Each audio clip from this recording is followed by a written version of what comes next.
नामदेवरायांचा अधिकार एवढा मोठा होता की नामदेवराय साक्षात देवाला आलिंगन द्यायची इच्छा प्रगट करत होते. माझ्या नामदेवरायांची भक्ती एकनिष्ठतेची होती दादा.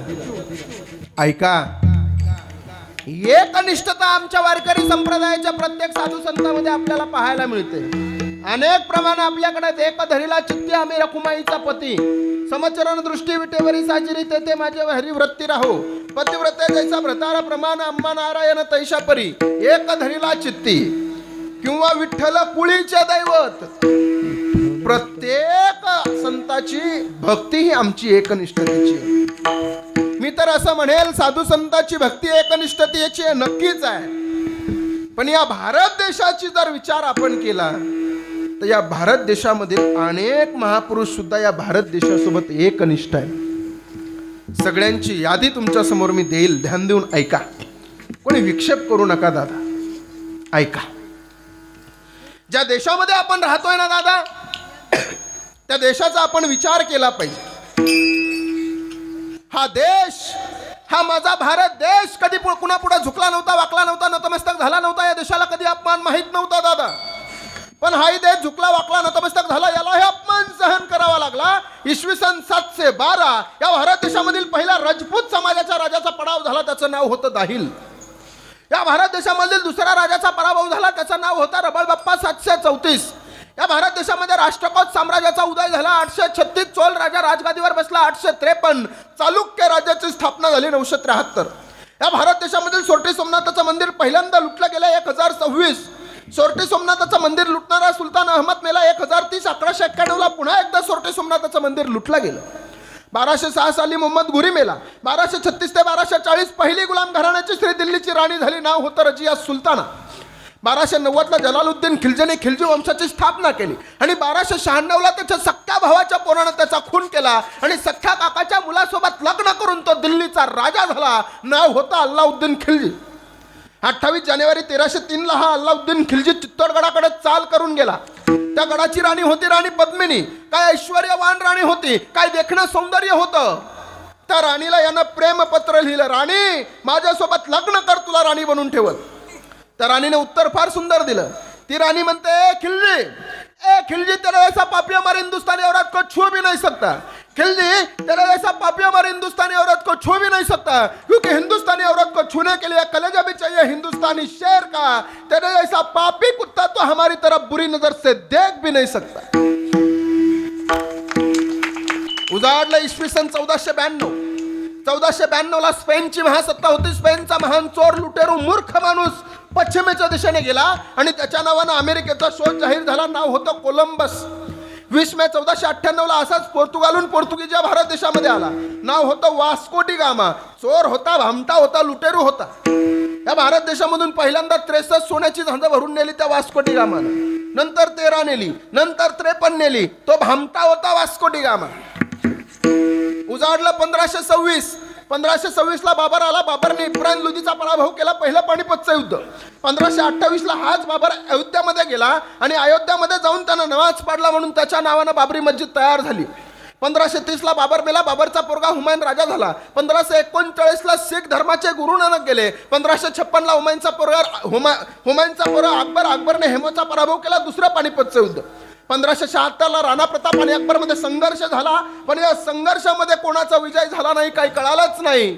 चंदनाच्या क्वाटवर आणि सुवर्णाच्या ताटावर जेवण करणारा राणा प्रताप मात्र जंगलामध्ये सैरा वैरा फिरू लागला.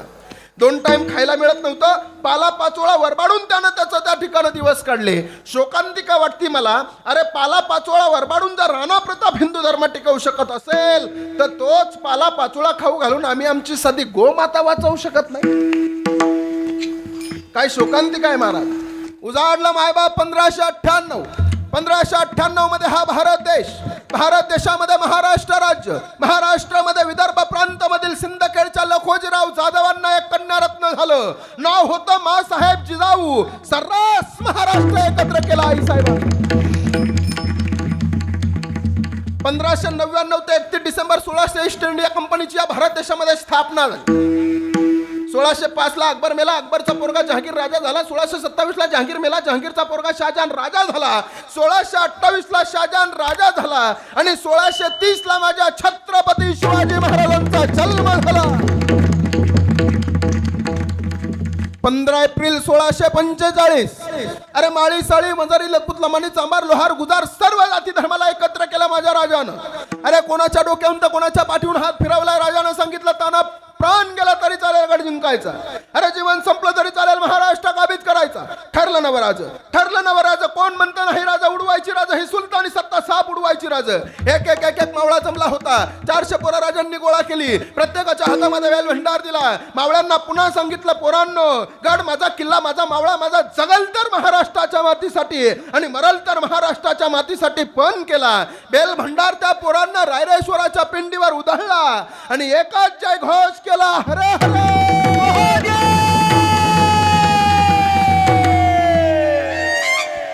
स्वराज्यामध्ये पोरं येऊ लागली. हळूहळू हळूहळू स्वराज्याचा विस्तार झाला. लढाया होऊ लागल्या. पण लेका लढायामध्ये एका मावळ्याचे हात तुटले. मावळ्याला भेटायला राजे त्याच्या घरी गेले आणि घरी गेल्याच्या नंतर हात तुटलेले असल्या कारणानं मावळ्याच्या बापानं त्या ठिकाणी राजाला बसायला टाकलं. घोंगडी टाकली. राजे घोंगडीवर बसले. मावळ्याच्या बापानं राजाला तांब्या भरून दिला. राजे पाणी पिले आणि बघता बघता त्या ठिकाणं मावळा समोर आला आणि डोळ्यातलं पाणी गालावर आलं. राजानं सांगितलं ए दादा कशासाठी रडतोय. मी इथं आलो आणि तुला हात नाहीत म्हणून मला बसायला घोंगडी टाकता आली नाही तुला म्हणून रडतो की काय. तुला हात नाही म्हणून मला पाण्याचा तांब्या भरून देता आला नाही म्हणून रडतो की काय. काय उत्तर आहे त्या मावळ्याचा. तो मावळा म्हणला ओ राज अहो तुम्ही इथं आलाय घोंगडी हातरायला टाकता आली नाही म्हणून नाही रडलो. पाण्याचा तांब्या भरून देता आला नाही म्हणून नाही रडलो. राज रडलं या करता महाराष्ट्राचा जाणता राजा माझ्या घरासमोर आला पण त्या राजाला मुजरा करण्यासाठी हातच शिल्लक नाही म्हणून डोळ्यात पाणी आहे. 45 ला माझ्या राजांचं देखणं स्वराज्य उभा राहिलं मायबा. 46 ला तोरणा घेतला. 48 ला शहाजीराजांना सोडलं. 56 ला पुण्यामधील जुन्नर घेतला. 59 ला अफजल खान फाडला. 63 ला शाहिस्ते खानाची बोटं कापली पुण्यामधील लाल महालामध्ये. 64 ला राजांनी सुरत लुटली. 66 ला आग्र्यावरून परत आले. 70 ला तानाजीराव मालुसरे गेले. 72 ला पुन्हा एकदा सुरत लुटली. 73 ला प्रतापराव गुजर गेले. 74 ला 32 मन सोन्याचं सिंहासन तयार झालं. 1680 ला राजे गेले. 81 ला संभाजी राजे झाले. 89 ला संभाजी राजे गेले आणि 1705 साली इंग्रज मजबूत झाले. 20 फेब्रुवारी 1707 ला औरंगजेब मेला. 1725 ला अहिल्याबाई होळकरांचा जन्म झाला. 1757 ला प्लाशीची लढाई झाली. 1761 ला अफगाण आणि मराठ्यांमध्ये शेवटचं पानिपतचं युद्ध झालं. त्या युद्धामध्ये मराठ्यांचा पराभव झाला. 64 ला बक्तालची लढाई झाली. 95 ला अहिल्याबाई होळकर गेल्या. 1857 ला उठाव झाला. 82 ला वंदे मातरम गीत आलं. 85 ला काँग्रेसचा जन्म झाला. 1893 ला विवेकानंद शिकागोला गेले. 94 ला योगी अरविंद घरी आले. 98 ला साने गुरुजींचा जन्म झाला. 1902 ला विवेकानंद गेले. 10 ला गजानन महाराज गेले. 20 ला लोकमान्य टिळक गेले. 21 ला सुभाषचंद्र बोस स्वराज्य पक्षात गेले. 23 ला सुभाषचंद्र बोसला अटक झाली. 25 ला ते कारागृहातून कायदेमंडळावर निवडून आले आणि 26 ला बाळासाहेब ठाकरेंचा जन्म झाला. 1927 ला सुभाषचंद्र बोस कारागृहातून बाहेर आले. 28 ला हरियाणाचे अध्यक्ष झाले आणि 30 ला गांधी युगाला सुरुवात झाली. 1936 टोटल 50 नंबरचा आणि ग्रामीण भाषेतील पहिला अधिवेशन जळगाव जिल्ह्यातील यावल तालुक्यातील फैजपूर नावाच्या गावामध्ये झालं. 42 ला चलेगावच्या उठावाला विदर्भातल्या वर्ध्यातून सुरुवात झाली.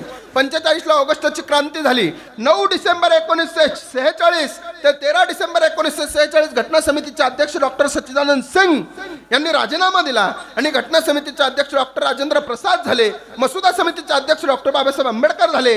या दोघांनी मिळून 11 उपसमित्या नेमल्या. 11 अधिवेशनं घेतली. बिगर काँग्रेसची 16 सदस्य घेतली. त्यावेळेस या भारताची राज्यघटना तयार झाली. 3 जून 1927 ला माउंटबॅटन नावाची योजना या भारत देशामध्ये आली आणि 15 ऑगस्ट 1947 ला माझा देश स्वतंत्र झाला. 48 ला महात्मा गांधी गेले. 26 नोव्हेंबर 1949 ला घटना केंद्रात गेली. 26 जानेवारी 1950 ला घटना अंमलात आली. 3 डिसेंबर 1951 ला बहिणाबाई चौधरी गेल्या. 12 जानेवारी 1952 ला लोकसभेची पहिली निवडणूक झाली. 1953 ला नेहरूंची पंचांग सुधार समिती जन्माला आली. हिंदुस्थानातल्या हिंदूंना घरामध्ये कॅलेंडर कोणतं वापरायचं.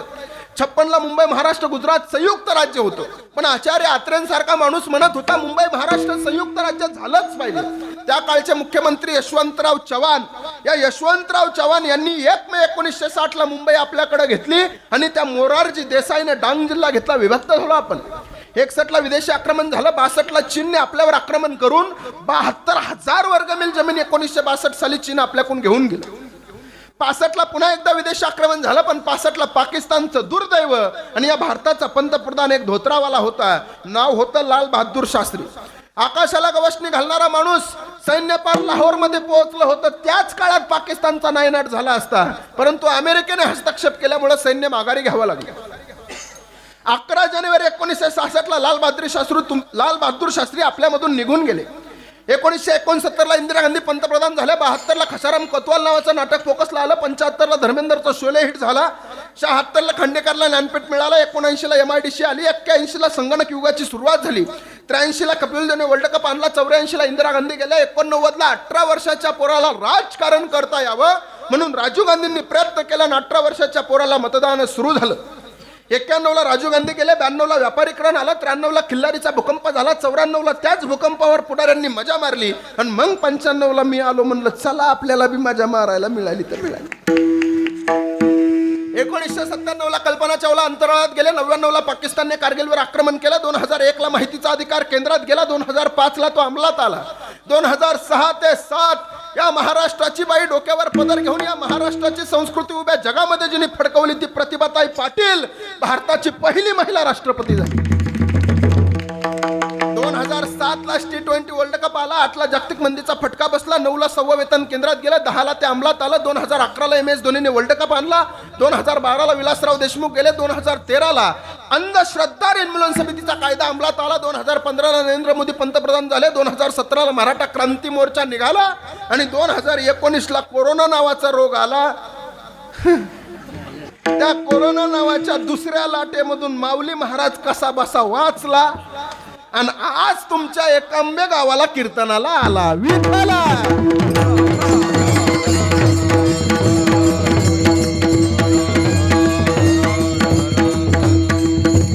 कधीतरी आपण एकनिष्ठतेचं जीवन जगलं पाहिजे. मायबाप, झालंय माझं कीर्तन बघा, फक्त माझ्याकडं आता मोजून 10 मिनिटं उरलेले आहेत. कधीतरी आपण आपल्या देशाचा विचार केला पाहिजे. कधीतरी आपण आपल्या संप्रदायाचा विचार केला पाहिजे. कधीतरी आपण आपल्या धर्माचा विचार केला पाहिजे. बरोबर आहे की नाही? सगळ्यांनी विचार केला पाहिजे. आपली भक्ती एकनिष्ठतेची नाही महाराज, आपली वारागणिस भक्ती बदलती. बुधवार आला की पांडुरंग, गुरुवार आला की गजानन बाबा, शुक्रवार आला की संतोष माता, शनिवार आला की बजरंगबली, रविवार आला की खंडोबा, सोमवार आला की महादेव, मंगळवार आला की देवी. बरोबर आहे की नाही? ते आराधी मंडळ बी चांगले गाणे म्हणतात महाराज. काय काय गाणं, एक गाणं नवरात्रात माझ्या कानावर आलं. गाणं असं होतं, अनवाकडी टोपी तिरक्या भांगावरी रो, अन आंबाची नजर शिंगाड्या बोकडावरी. होईन इथं एखादं सुरू, अवघड काम आहे. गाणे काय गाणे खूप चांगले आहेत बघा. काय गाणे चांगले आहेत. काय गाणे स्वयंरचित असतात, ते लईच अवघड असतात. मला त्यावर बोलायचं नाही. एकनिष्ठतेची भक्ती नाही महाराज. आज आपण देवासोबत व्यवहार केल्यासारखं वागतो. तुम्ही म्हणाल कसं महाराज? ऐका, पंढरपुरामध्ये आपण गेल्याच्या नंतर पंढरपुरामध्ये आपण एखादी पांडुरंगाची मूर्ती पाहतो. धावत त्या मूर्तीकडे जातो. त्या मूर्तिकाराला त्या मूर्तीची किंमत विचारतो. त्यानं 200 रुपये किंमत सांगितली तर आपण 30 रुपयापासून सुरुवात करतो आणि 50 रुपयाला ती मूर्ती घेऊन घरी येतो. तीच मूर्ती आपण आपल्या देवाऱ्यामध्ये ठेवतो आणि कोट्यावधी रुपयाची मागणी त्या मूर्तीकडे करतो. हा देवासोबत केलेला व्यवहार. एका पोरानं मला प्रश्न विचारला, काय हो महाराज, आम्ही पण परमार्थ करतो, पण त्या परमार्थाची व्याख्या काय? महाराज, नेमकं कीर्तन करणं म्हणजे परमार्थ आहे, टाळ वाजवणं म्हणजे परमार्थ आहे, पखवाज वाजवणं म्हणजे परमार्थ आहे. मी तो तरणा बांड पोरगा पाहिला, त्याचा भाव पाहिला आणि मी त्याला उत्तर दिलं. दादा, मी त्याला सांगितलं, दादा टाळ वाजवणं पखवाज वाजवणं परमार्थ म्हणूच नको, तुझ्यासाठी परमार्थाची व्याख्या सांगतो. आणि त्याला मी व्याख्या सांगितली. मी त्याला सांगितलं, बेटा परमार्थ म्हणजे घनदाट जंगल आहे आणि त्या घनदाट जंगलामध्ये धोधो अशा प्रकारचा पाऊस पडतोय आणि त्या पडत्या पावसामध्ये बरोबर रात्री 2 वाजता एक नवयुवक 20 वर्षाची तरुण मुलगी तुझ्या समोर उभी आहे आणि त्या तरुण मुलीकडे पाहून माय म्हणून जर तुझ्या पाया पडता आलं तर परमार्थातला पहिला टप्पा पार. याला म्हणायचं महाराज, बरोबर आहे की नाही? तशी आपली भक्ती एकनिष्ठतेची पाहिजे. विठाला